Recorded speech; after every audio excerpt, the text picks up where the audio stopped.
Hello everybody and welcome back to OMB Reviews. I am the critic who is a cynic. Hope you're doing well, and today we're doing a box office breakdown for this past weekend, which saw The Nun 2 pretty much dominate everything that is out there right now. However, all of the news apparently is being put instead, not towards The Nun 2, at least when we talk about worldwide numbers, but instead to a Bollywood film called Jawan. I think I'm pronouncing it correctly, but Shah Rukh Khan's Jawan apparently has the biggest worldwide opening day ever for a Bollywood film. And of course, I always have to remind people, that's of course before you adjust for inflation, but the fact is that Bollywood has been making a much bigger impact and been having a much bigger impact on our box office as more and more people, especially in the West, have been exposed to Bollywood films, and it seems like there is starting to grow amongst the Western audiences some people that are starting to show some interest in these movies. Again, when you look at films like RRR getting as much attention and love, especially from movie critics, people like me and many others, it goes to show you, right, hey, apparently Bollywood is now just starting to make a splash and is doing very, very well. And so we'll talk about that a little bit in addition to The Nun's domination, and we have some very sad week 2 numbers for the Equalizer 3 as well to talk about as well. Before any further those, please make sure you smash that like button, light that fire button, Aussie, and smash the rumble button as well. And also make sure that you're subscribed to the channel with that bell notification on. That way you know every time a video or live stream goes live on the channel. So first, starting off with Tony over at Deadline. Our good friend Tony at Deadline, as you can see here. The Nun 2 is answering exhibitors' prayers during strikes with a $32 million opening. Oh boy. Yes, indeed, those strikes are still going, and let's just say lots of money is to be lost if this continues to go further. And again, it's already lost a ton of money, but it is what it is. Talking about this movie, though, New Line Cinema's Michael Chaves' horror sequel, The Nun 2, is meeting its opening weekend expectations with a $32.6 million take, even though that's 39% off from The Nun 1's $53.8 million. Is a wonky times with the pic's lead stars Thaisa Farmiga and Storm Reed, and the studio unable to truly splash this event-wise, etc. due to the actor strike. The sequel cost $38.5 million before P&A. Now, here's the thing. Tony, are you honestly trying to argue that the reason why, or a primary reason why, this movie's opening is not as strong as the first movie's is because the stars of the film aren't out there promoting it? Like, again, are there some people out there that actually care about what these actors have to say and actually like to follow the interviews and stuff like that? I'm sure that they exist, but can you honestly, with a straight face, say that about almost $20 million worth of people would have gone to see this movie had just for a moment Storm Reed, had just for a moment Thaisa Farmiga, had, at least for just an instant, they showed interest in this? Again, I have some doubts about that. I just honestly have some doubts about that there are people who are just waiting to hear these interviews, who would only have seen this film or only have heard about it if these interviews had actually happened, if these premiere events had actually happened. But please spare me that nonsense, all right? The fact is that we live right now in an era where Hollywood is just not doing as well. We recognize that more and more people are becoming a lot more aware of how they spend their money. They're being a lot more careful with how they spend their money. And when you are starting to make movies that are just... Again, I have no interest in the Nun franchise or the Conjuring universe, and for those that do, hey, more power to you. But I can say this with a straight face that when it comes to movies like this, all I think about is, wow, you are completely out of ideas.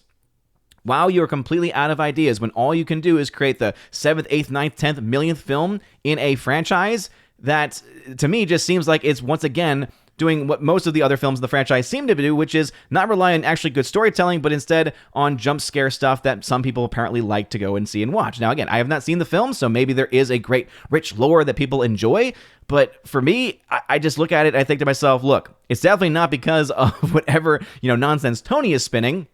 But I do have to start, that's the question, that apparently there is a lot of stuff going on that are leading to less and less people having any interest in this franchise, and we've seen this consistently across the board with almost every franchise for that matter, right? This is not just a problem for The Nun 2. We've also seen films like even the John Wick franchise be the first film in that franchise to not be able to basically double its audience like the other films were able to do. So this is something that all audiences and all franchises are seeing. Of course, some are seeing it worse than others because of how much they've spent on said franchise films. When it comes to films like this, at the very least, we could say the good thing about this from New Line is that they spend very little money on this movie, spend very little money on the production budget, which means, hey, since they have that guaranteed audience that just loves anything horror, whether it's good or bad, guess what? You're going to be able to make your money back, and it's almost made its money back after just one weekend. He goes on to say, no, the 3-day ease between the openings of the first and second Annabelle was 6%, while it was 12% between the Blumhouse's first two Purge movies. At the same time, Nun 2's opening isn't that far from the first two Annabelles Friday to Sundays of $37.1 and $35 million respectively, and higher than the threequel Annabelle Comes Home, which posted a $20.2 million 3-day in a $31.5 million 5-day. So again, just seems to me like more and more excuses coming out of Tony, but it is what it is. Now, as I mentioned, Nancy is talking here. Good old Nance over at Deadline is talking about Jawan, this Bollywood film, which is doing very, very well. It says there that Shah Rukh Khan has outdone himself after a record-breaking run with Pathaan, and I even remember when that film came out. Again, I'm not a big Bollywood fan, and yet when these movies come out, they do seem to make a bit of a splash. So, hey, kudos to them for being able to break in at least somewhat into the Western market. The Indian superstar has hit new milestones with his latest Jawan, which scored the biggest ever opening day worldwide for a Hindi film on Thursday at 129.6 crore, which is about $15.5 million. The Thursday debut was also the best ever in India for a Bollywood title at 90 crore, which was $10.9 million. It goes on to say, in Australia, the film was number one on Thursday. We understand that IMAX, which is also running the movie in the US, UK, Middle East, had its biggest Thursday ever in India for an Indian title. Now, again, I always love when they come up with these records and they come up with these stats because it almost gets so just obscure at this point where it's like, look, it's the best Thursday ever in India for an Indian movie on a Thursday during a Friday, during a storm. It's just like, come on, people. Let's try to, streamline that a little bit before we start using the word like record and best ever. It's a little silly after a while. Goes on to say, locally, audiences are positively bonkers for SRK's latest action thriller, which outlines the emotional journey of a man who is set to rectify the wrongs in the society. So, hey. Apparently, if you like RR, it says right here, in the wake of the stellar openings of RR, filmmakers tweeted excitement for SRK's success, saying this is the reason he is the badash of the box office. So, again, kudos to them for being able to motivate some people to go see their movies. Going now into the other numbers for the domestic weekend, The Nun 2, as I'd mentioned, is the number one film of this weekend with $32.6 million, so very, very impressive there. 8,700 per screen, so apparently there are a lot of people that like to see films like this. Coming in the number 2 spot is The Equalizer 3, and unfortunately this film has seen a 65% drop domestically, and this is not good, right? It's out at almost 4,000 screens. It's only about $3,000 per theater. And right now, it's only made $61.8 million domestically. So that means based on these numbers, there is a chance for this movie to make its money back. However, it's not looking like it's going to be, even upwards of the average of the franchise, right? The other films in the franchise were able to get roughly between $190 and $200 million. So again, pretty, solid numbers there, especially compared to their budgets. More so with the first film than with the second film. They spent a little bit too much on that second film because of some really bad CGI decisions at the end of it. Luckily for the Equalizer 3, they cut back some of the spending. They didn't do any crazy CGI stuff in there to boost up their spending, but unfortunately, it doesn't look like the audiences are really showing up in the same way as they did for the first one, right? This film is seeing a 65% drop, and that is typically for a movie like this of its size, not a very good sign. My Big Fat Greek Wedding 3 opened at $10 million. This movie, I'm just kind of surprised that Focus Features is making yet another Greek wedding movie. I remember when the second one came out, and I remember even at the time noticing how little it made in comparison to the first. For those that kind of forgot, the first film made around $350 plus. Second film only made around $90 million worldwide. And so this film, looking like it'll probably end up being the lowest of the franchise, but the fact that there even is a Greek wedding franchise to me is a bit silly. Add to that the fact that there's a TV show that I had not even heard of until just a few days ago. Again, clearly there's an audience for this movie, but I don't know exactly how much money, because we don't have a confirmed budget yet as a recording of this video, but I just don't see how this film and this franchise is profitable unless there is just a hardcore fan base that is going to see every single thing that they make. As I mentioned, Jawan is the number 4 film of this weekend, so not only did it have a very impressive showing internationally and especially in India, but also even domestically here in the United States and United Kingdom, right in the North American market, it still made $6.1 million. Now, what's very impressive, especially about that, is that that's in only 813 screens. So that per theater ratio is actually the second best if you look at just that number, right? The Nun 2 was able to make more per theater. And again, that makes a lot of sense because Western audiences especially do really love, and there's a huge audience in the Western audience that loves these horror films with the jump scares and the whole Conjuring universe stuff. But when it comes to a film like Jawan, the fact that it's able to do that well in much less screens, hey, Again, kudos to them for doing a very impressive job. Barbie finally dropped to the number 5 spot this week, dropping another 42%. So again, continuing to have very strong holds there at $5.9 million, putting its domestic total to $620 million. It did drop around 300 screens, but hey, after 8 weeks of release, this film is still doing really, really well. We'll actually do some comparisons between this and also between the other film I've mentioned previously, Top Gun Maverick, because I do still think the chances of it being able to match and even surpass Top Gun Maverick are still a likely scenario, right? It's not a guaranteed scenario, but I do think that it is likely, especially with how much money this continues to make internationally. We'll talk about that in a little bit. Blue Beetle at $3.7 million, another 47% drop. And again, these are not the worst drop-offs in the world for this film down the line, but it still only made $63.7 million domestically. It's now dropped from over 500 screens after 4 weeks. This film is not making any more money. The film's total overall addition from last week to this week worldwide is just not enough. And it's looking like this film's probably going to end around $100 million plus in the red. So yet another massive flop. And so when you look at Barbie, yes, those are massive numbers coming in for Warner Brothers, but they're splitting those profits with Mattel, for starters. And then also you have to take into account, you have to then subtract the amount of money that they are losing on films like Blue Beetle, on films like The Flash, amidst many, many other movies. It's just not a good year. Shazam 2, it's not a good year for them because of that, because any profits they could have had, massive profits they could have had, in fact, with Barbie, are pretty much going to be completely washed out because of all of the things that have happened so far, especially with the DCEU titles. Coming to the number 7 spot, unfortunately, is Gran Turismo. So also this film is seemingly being dropped from over 1,000 screens, 49% drop. So again, based on the number of screens, 49% drop is not the worst thing in the world, but this film did have a pretty massive second weekend drop off, and just no one is seeing it domestically at $35.6 million. But again, it is what it is. I recommend you see it if you still have access to go see it, but again, I understand why the marketing for this film I don't think was very good, and that kind of tends to be the case with a lot of the films put out by this director. Coming in the number 8 spot is Oppenheimer, making another $3 million there, so $315 million domestic, getting very close to $900 million worldwide. As I said, I don't think it's going to have enough gas in the tank to push to $1 billion, but the fact that it's going to be ending in the 900 million, right, in the 900s of millions of dollars, that is very impressive for a 3-hour drama. The number 9 spot goes to TMNT Mutant Mayhem, $2.6 million, a 44% drop. So this film is pretty much done at the domestic box office, but hey, it's actually been able to push ahead just enough to where it's going to end, as I mentioned previously, probably right around that break even, maybe even having a little bit of profit, but ultimately the biggest win for this is going to be from its overall retail sales. And then coming to the number 10 spot is Bottoms from MGM, which is based on the premise alone, I have no interest in going to see or talk about. The Nun 2, $85.3 million worldwide, as I said. Very impressive for that film, but that poster alone creeps me out, so we're going to go ahead and move on. Equalizer 3 at $107.6 million. As you can see, the film is now performing about where all the other films perform domestically, right? When you look at the actual box office numbers for Equalizer 1 and 2, you'll notice that domestically in their performance of where it compares to the previous 5 years of those releases, it usually is around the bottom of this cone. So the other 2 films have not underperformed from this, but it's also been on that lower end. So again, take that for what it is, but right now, unfortunately, not doing as well as I would hope it would, but definitely doing a little bit of numbers here in the international market, so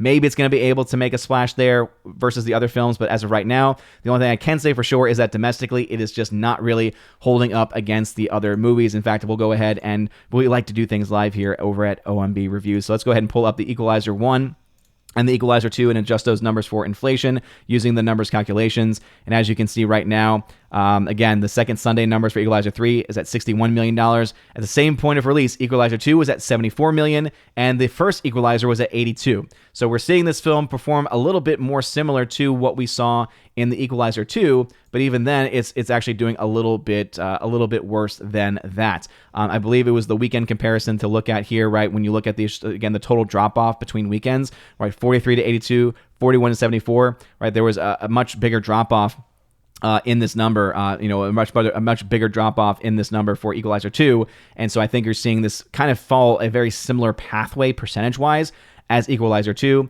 and that's the reason why I think that we'll end up seeing the Equalizer 3. Again, domestically, I think it's not going to be able to get to the 117 of Equalizer 2, and then internationally, that's going to be the big question mark, is it going to be able to even get close to that $100 million?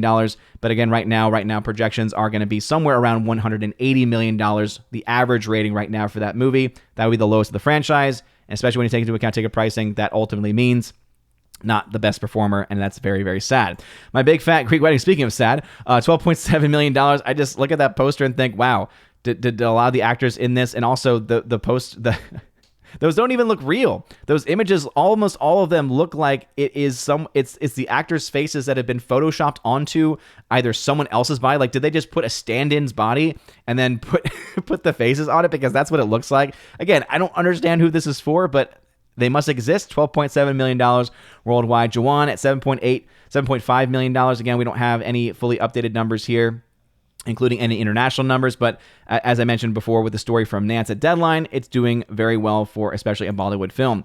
Barbie at $1.4 billion. As I mentioned, this film is doing really well, right? $620 million domestic, $780 million international. This film, as you can see, is right at the top of the domestic chart as far as its performance is concerned. And even though this film has indeed become the #1 film of this year, right, beating the Super Mario Brothers movie, there is now another chance for this film to also be able to become one of the highest grossing films of the last couple of years, because I do still think that the chances of it and the opportunity, the possibility of it being able to beat a Top Gun Maverick is still on the table. So we'll go ahead and adjust these numbers as well, just to try to be fair. And as you'll notice, right, Top Gun Maverick at $718 million domestic versus the $620 million of the Barbie film.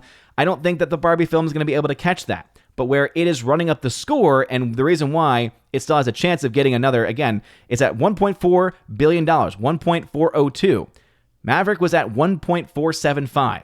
So this film only needs to make another $73 million between the domestic and international numbers, and I do think that is absolutely possible, right? If you look at those international numbers, 782 versus 756, this film already has a $30 million advantage, and it's still making money. Is still making money in these international markets. And so I think $1.5 billion is on the table, but at the very least, I do think it will catch Top Gun Maverick and ultimately be one of the best, one of the highest grossing films of the last couple of years. It's very sad because of the kind of movie that Barbie is, but hey, gotta give credit where credit is due. Blue Beetle, as I mentioned, is just not doing anything. It is donezo. $114 million means that this film maybe has a chance of being able to catch up with the likes of a film like Shazam 2. Let's go ahead and pull that film up and see how it is doing in comparison, right? As far as the total, as far as the opening weekend goes, Blue Beetle had an advantage with 63.7 versus the $57 million for Shazam 2.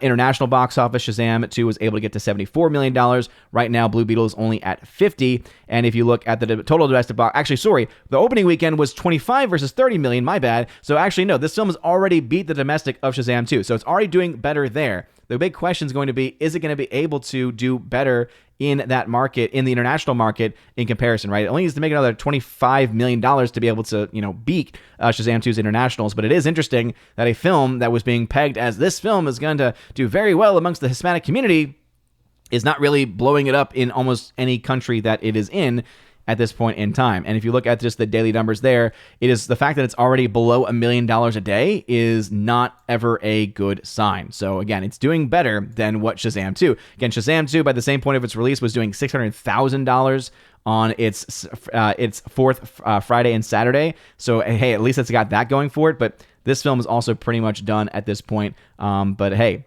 again, Blue Beetle, couldn't happen to a nicer studio there. Gran Turismo at $93.3 million. Again, it's going to be able to break $100 million, but unfortunately, it's just not looking like it's going to do all that great.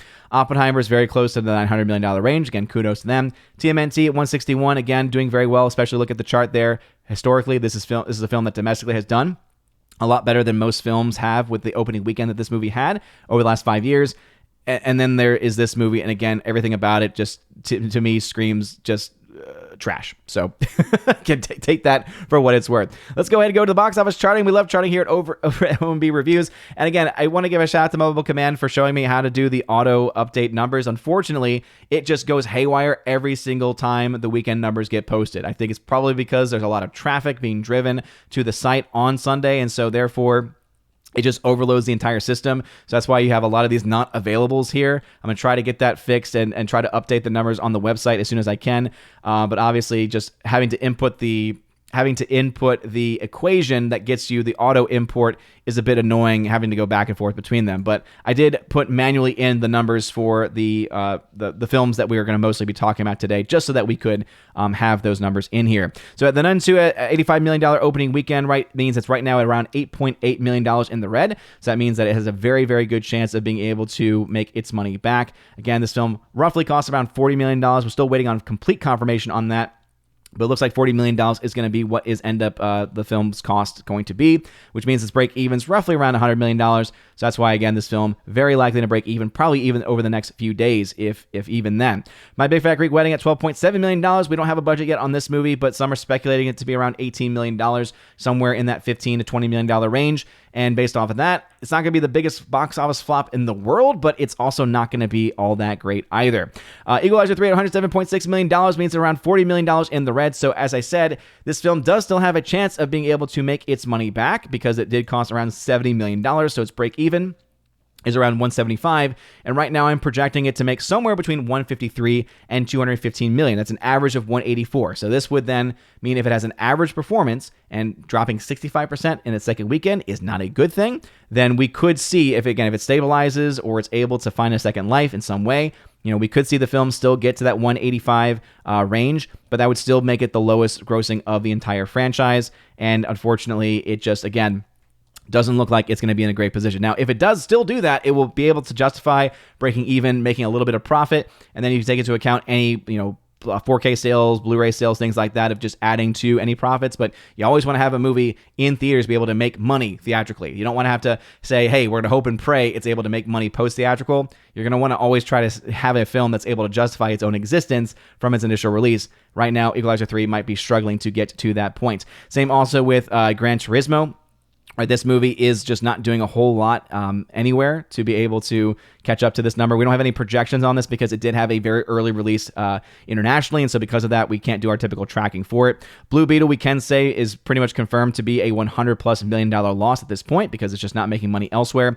TMNT is currently still at an $8 million loss, and so even though the projections, I did have it to get somewhere between $8.6 and $7 million in the red, so best case scenario would be 8.6. Hey, it is getting to that area, right? Right now, it's done about 59%. Its first 2 weeks account for 59% of its entire box office. So it has a chance then of getting to that 50%, which would mean it doubled its first 2 weeks. But as of right now, it is hard to really say whether it'll be able to do so. It might be able to, barely edge it out, squeak it out. But I know that this film is already, if not already available on streaming, it's going to be soon available on streaming, if not already. Haunted Mansion as well is already donezo, right? This is, again, 100 and, this is one of the numbers that has not been updated yet, but this film is still a massive $150 million loss. Barbie at $1.4 billion is looking at over $600 million in net gain profits. So even though the split between Mattel and Warner Brothers is probably going to be around 50-50, that is still a lot of cash for both companies. So hey, kudos to them. That's going to be a huge dent.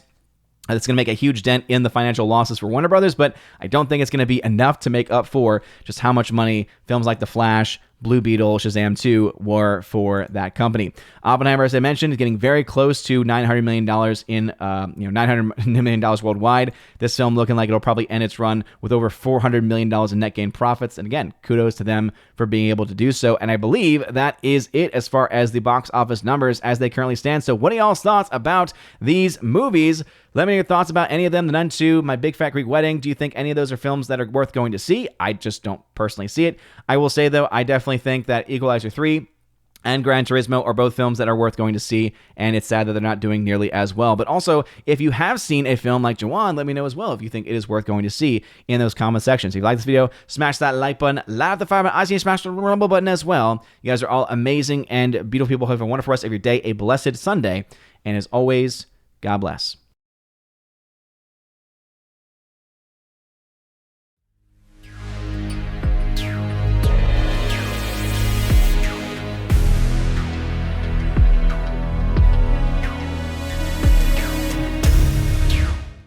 And now for a huge special shout out to all of my Chosen of Valhalla members: Father Luca Illich, Laura, the Mother Major General's Story, Rosetta Allen, check out her YouTube channel by the name Eagle Rider, Miss Martin Muses, check out her YouTube channel by the same name, Also to Matt317, check out his Twitch channel of the same name. Mr. Roy and ZK-Man, check him out over at xtheboundaries.co. Thank you very much for being my chosen members this month, and if you want your name shouted out at the end of every live stream and video, also access to a podcast, access to a giveaways channel, and tons of other stuff, go check out to be a member today in the links in the video description below. You guys are all amazing and beautiful people. Have a wonderful rest of your day, and as always, God bless.